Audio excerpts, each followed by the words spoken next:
Here is the sample I just have woven of the pattern stitch called PIED de Poule or Houndstooth. And as you can see, it has something that I don't like much, which is the central line. It has like very cute squares, but then aligned in the middle. So I made a variation in which I have two lines, brown in the center, as you can see. So it's more equal now, it's more symmetrical, but the squares are different. So trying to solve that is when I just made another sample and I came out with this, which I called Tetris, like the game. So the Tetris stitch and the PIED de Poule variation are the ones I'm gonna show you today. I used super bulky yarn, Rasta from Malabrigo yarns, and also my KAYU multi-loom, crochet, comb, yarn needle, and scissors. So I started with the green yarn, make a crochet knot or slip knot and place it in the lower left corner. Then take another color, orange, and make a slip knot and place it over the second pin in the left side. So now pull up the green yarn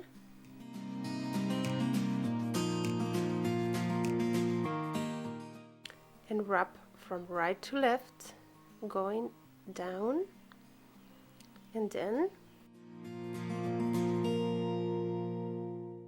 take a look. We're going to pass over that green yarn with the orange color, wrap the second pin in the left side and pull up the yarn, then wrap the second pin of the upper edge from left to right, pass under, over, and then wrap a second pin in the right side. Pull the yarn down and just wrap the second pin in the lower edge. Now it's time to continue with orange because we need 2 rows of each. Pass under, over, under, as usual basic weaving. Then go down. Just wrap the third pin in the lower edge and you have finished with orange. So pass the green color over the orange color.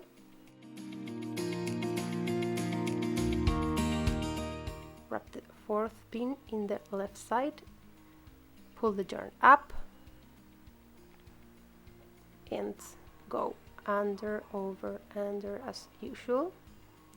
Then wrap the pin in the right side, go down, wrap the corresponding pin, continue with green doing the same because we need 2 rows of each color. Under, over, under, and so on.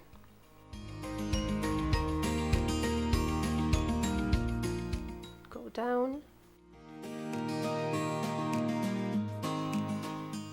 wrap the corresponding pins, and again now go passing with the orange over the green, wrap the corresponding pin, and so on, always the same.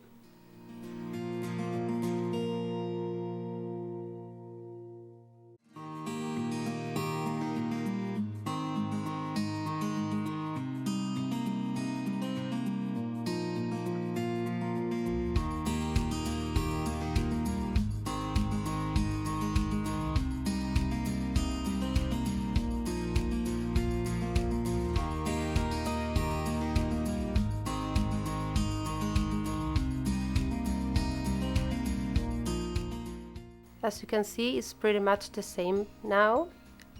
Remember to use the comb to straighten the strands and also to pass over the previous color when you start a new row.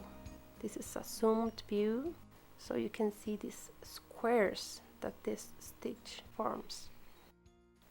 At this point you have three options. The first one is just doing the usual pied de poule, which is making one single strand to finish, or make two as my sample or variation, or make three. Make 2 rows and then one in the middle, as this sample I'm going to show you right now. So the difference between the three of them is really not very noticeable. I mean, it's really up to you, your criteria.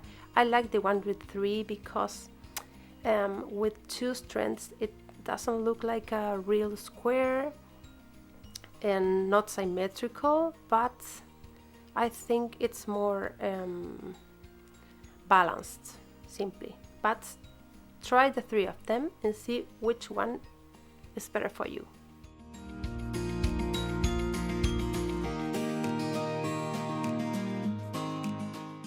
Here you can see how it looks with 2 strands at the end, which is an option, the first variation I showed you.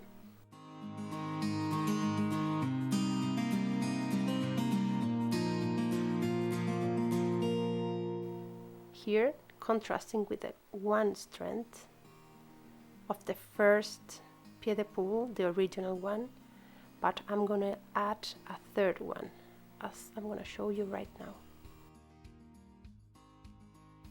Measure the diagonal, cut the yarn, thread the yarn needle and just pass it under over under as usual.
Make a final knot and then remove the piece of the loom.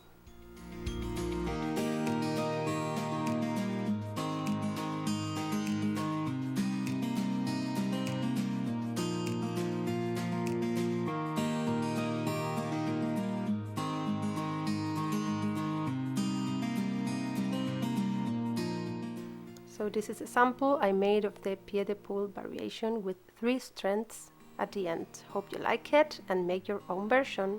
See you in part 2.